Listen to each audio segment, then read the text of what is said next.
La herencia de las sombras, el ciclo de lo invisible, capítulo primero. El susurro en los muros de Salamanca, el aire en la llanura salmantina posee una cualidad atemporal, un peso que parece aplastar los tejados de arcilla y los campos de trigo seco. En una pequeña aldea, donde las campanas de la iglesia marcan un ritmo que los jóvenes ya han olvidado, vivían Manuel y Teresa. Su casa, una estructura de piedra antigua y vigas de madera que crujían como huesos viejos bajo el peso de los inviernos, había sido su refugio durante más de 4 décadas. Teresa era una mujer de gestos pausados y ojos que retenían una luz de sabiduría ancestral. Manuel, su compañero de vida, era un hombre de campo, de manos curtidas y pocas palabras, cuya presencia siempre le había dado a ella la certeza de estar a salvo. Pero aquel otoño, el viento trajo consigo algo más que el frío de la meseta. Trajo una inquietud que se filtraba por las rendijas de las ventanas mal ajustadas. Una noche, mientras el fuego de la chimenea se extinguía en brasas de un naranja agónico, Teresa sintió el primer escalofrío. No era el frío exterior, era una vibración en el aire, un cambio en la densidad de la habitación. Manuel dormía a su lado, o eso creía ella, pero un murmullo comenzó a serpentear por las paredes. No era el viento silbando entre las piedras, sino un sonido articulado, un susurro ronco, casi inaudible, que parecía llamarla desde el mismo centro del hogar. Manuel. ¿Has oído eso?, preguntó Teresa, con la voz apenas por encima de un aliento. Él no se movió. Su respiración era pesada, demasiado rítmica para ser natural. A la mañana siguiente, Manuel restó importancia al asunto con una sonrisa que no llegó a sus ojos. Son solo los años de la casa, mujer. La madera se queja, igual que nosotros, le dijo. Pero Teresa notó algo extraño. Un leve olor a tierra húmeda, a cueva cerrada, emanando de la ropa de su marido. La verdadera pesadilla comenzó una madrugada de luna ausente. Teresa se despertó sobresaltada, con la sensación de que alguien la observaba. Al estirar la mano hacia el lado de Manuel, solo encontró el frío de las sábanas vacías. Un sonido de arrastre, como si algo pesado fuera llevado por el pasillo, rompió el silencio. Se levantó, sus pies descalzos sintiendo el hielo del suelo de piedra, y salió al corredor sumido en una penumbra líquida. Allí, al final del pasillo, una figura se recortaba contra la luz mortecina de una ventana. Al principio era solo una mancha de oscuridad más densa que el resto, pero a medida que Teresa se acercaba, la silueta fue adquiriendo los rasgos de Manuel. Sin embargo, no era él. Al girarse, Teresa ahogó un grito. Los ojos de aquella figura estaban huecos. Eran 2 pozos de desesperación infinita, y su rostro parecía una máscara de cera a punto de derretirse. «¿Quién eres?», logró articular ella, con el corazón martillando contra sus costillas. La figura abrió la boca y el susurro que había escuchado días atrás inundó la estancia. «Ayúdame». Antes de que pudiera tocarlo, la aparición se desvaneció como niebla disipada por el sol. Teresa corrió a la habitación y encontró a Manuel profundamente dormido. Pero su instinto le gritaba que el hombre que roncaba en esa cama y la presencia del pasillo estaban unidos por un hilo invisible y macabro. La curiosidad, nacida del terror, la llevó a registrar los viejos arcones del desván. Allí, bajo capas de polvo y olvido, encontró una carta amarillenta, escrita con una caligrafía temblorosa que reconoció como la de un antepasado de su marido. La carta hablaba de una mancha de sangre en el linaje, Un crimen atroz cometido en esa misma casa un siglo atrás, donde un hombre, cegado por una locura inexplicable, había terminado con la vida de su esposa antes de quitarse la suya propia. La maldición no duerme, decía el texto. Busca siempre a la última del ciclo. Esa noche, Teresa confrontó a Manuel. Él guardó silencio, su rostro sumido en una sombra que parecía devorar la luz de las velas. Leyendas, Teresa. Historias de viejas fue todo lo que dijo, pero su voz sonó diferente, más profunda, más antigua. Cuando el reloj de la sala dio las 3 de la mañana, Teresa volvió a despertar. Manuel no estaba. Esta vez algo la atrajo hacia la puerta del sótano, un lugar que siempre habían evitado. Al bajar los escalones, el olor a podrido y a incienso rancio se volvió insoportable. En el fondo, tras una puerta que juraría no haber visto nunca antes, encontró una sala iluminada por velas negras. En el centro, una mesa tallada con símbolos que hacían que los ojos le dolieran al mirarlos. Y allí estaba Manuel, o lo que ella creía que era su esposo, de pie ante una figura que parecía encadenada a la misma estructura de la casa.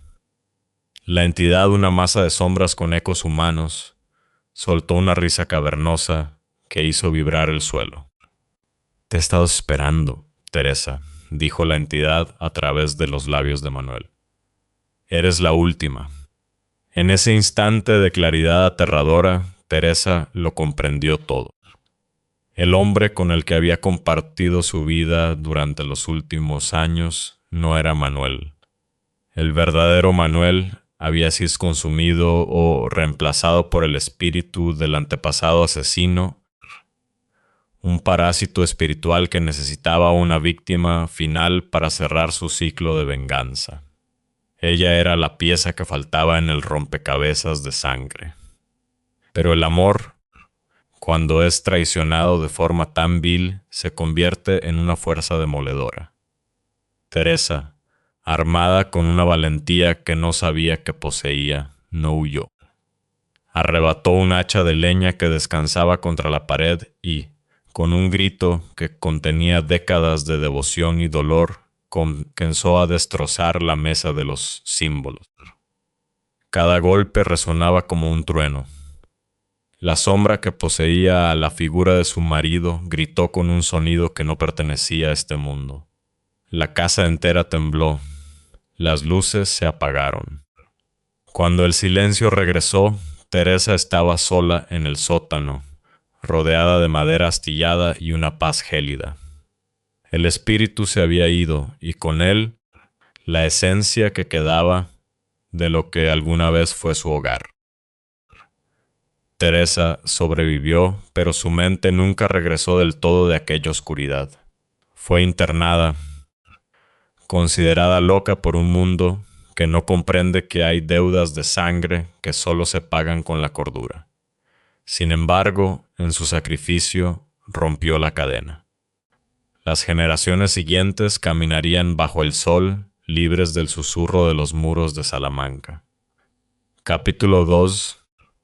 El centinela de los pulmones de ceniza años más tarde y a kilómetros de distancia, en la histórica ciudad de Florencia, la joven Alejandra intentaba escapar de sus propios dones.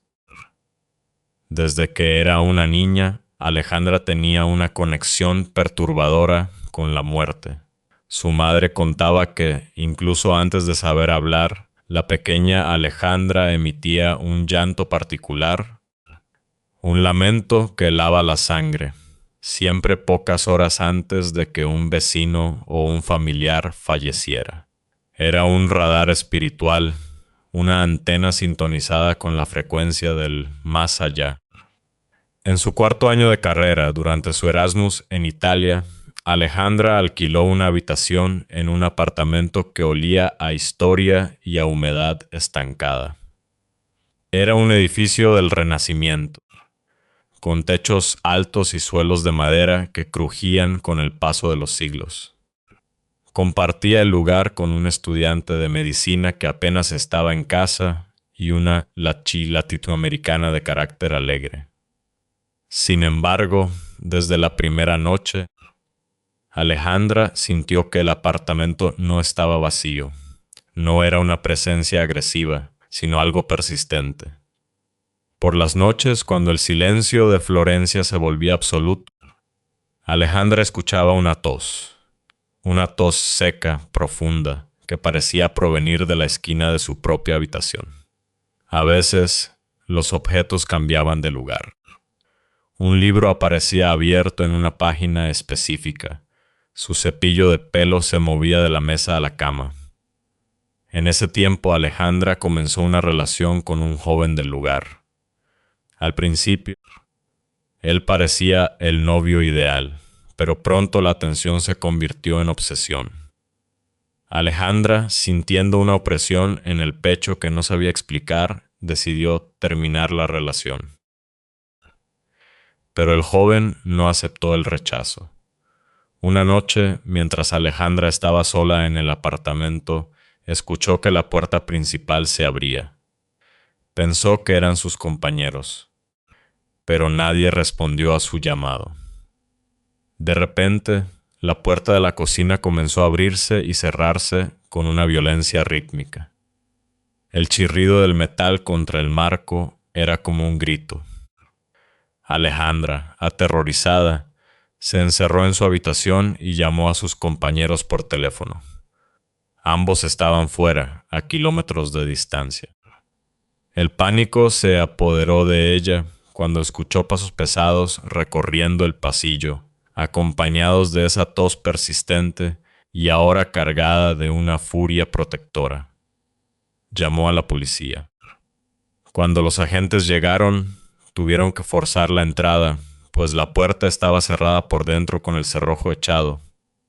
La casa estaba desierta, a excepción de la cocina, donde todos los estantes habían sido vaciados y la despensa estaba revuelta, como si alguien hubiera estado buscando algo con desesperación. Días después, el casero le reveló la verdad. Su padre había muerto en ese mismo apartamento, víctima de un cáncer de pulmón que lo consumió lentamente. Era un hombre conocido por su bondad, un hombre que siempre se entrometía en los asuntos de los demás solo por el deseo genuino de ayudar. Fue entonces cuando la policía volvió a contactar con Alejandra. Habían detenido a su exnovio merodeando el edificio. El joven llevaba consigo grabaciones de Alejandra a través de su ventana, notas detalladas de sus horarios y, lo más aterrador, una cuerda en su mochila. Los vecinos confesaron que lo habían visto en el portal todas las noches a medianoche, vigilándola desde las sombras. Alejandra comprendió que el fantasma del padre del casero no estaba allí para asustarla. Aquella noche en la cocina, el espíritu había provocado el caos para obligarla a llamar a las autoridades, sabiendo que el acosador estaba al acecho fuera. La tos no era una amenaza, era una advertencia. El hombre de los pulmones de ceniza se había convertido en su guardián invisible, utilizando su último aliento espectral para salvar la vida de la joven que vivía entre sus recuerdos. Capítulo 3. El duelo en el umbral del sueño. La última historia nos lleva a las tierras cálidas de Ecuador, donde el drama humano y el espiritual se entrelazan en un abrazo sangriento. Allí, la madre de una pequeña niña, a la que llamaremos Elena, vivía marcada por la tragedia familiar. Su hermana menor, una mujer que buscaba el amor en los lugares equivocados, se había involucrado con un hombre violento.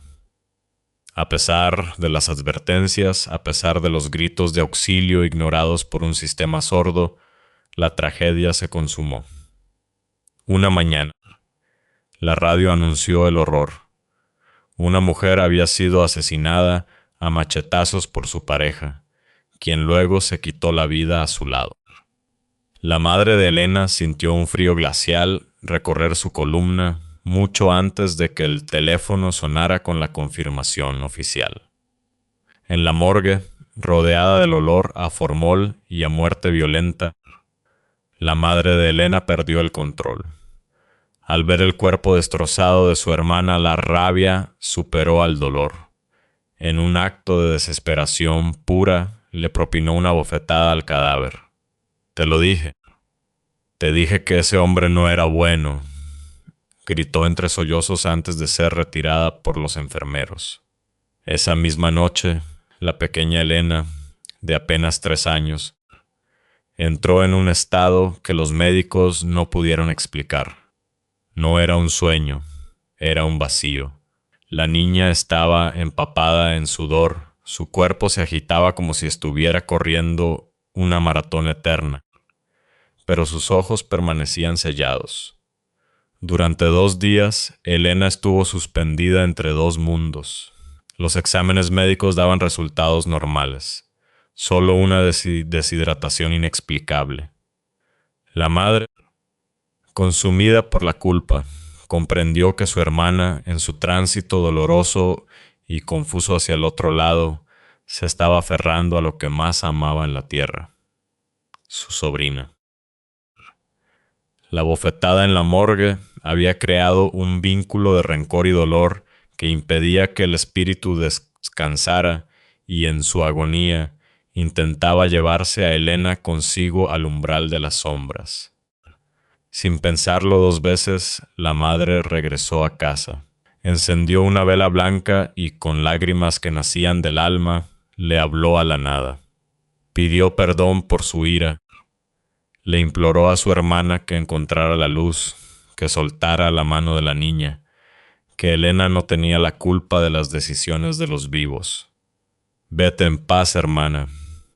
Yo cuidaré tu memoria, pero deja que ella viva», susurró hasta que la vela se consumió. En el hospital, en ese mismo instante, Elena abrió los ojos. Se sentó en la cama como si despertara de una siesta de tarde, preguntando simplemente por su hermana mayor. Años más tarde, una mujer con visión espiritual le diría a Elena lo que siempre había sospechado. En esos 2 días de inconsciencia, su espíritu había librado una batalla feroz contra la voluntad de su tía fallecida. Elena sobrevivió, pero el precio fue el despertar de un don que no pidió. Desde entonces, el olor a flores marchitas y un cambio en la temperatura del aire le anuncian la llegada de la parca. Ella, al igual que Teresa en Salamanca y Alejandra en Florencia, aprendió que la frontera entre la vida y la muerte es un velo delgado y que a veces los que se van dejan tras de sí una huella que solo los valientes se atreven a seguir. Las sombras nunca se van del todo, solo esperan a que alguien sea capaz de escuchar su historia.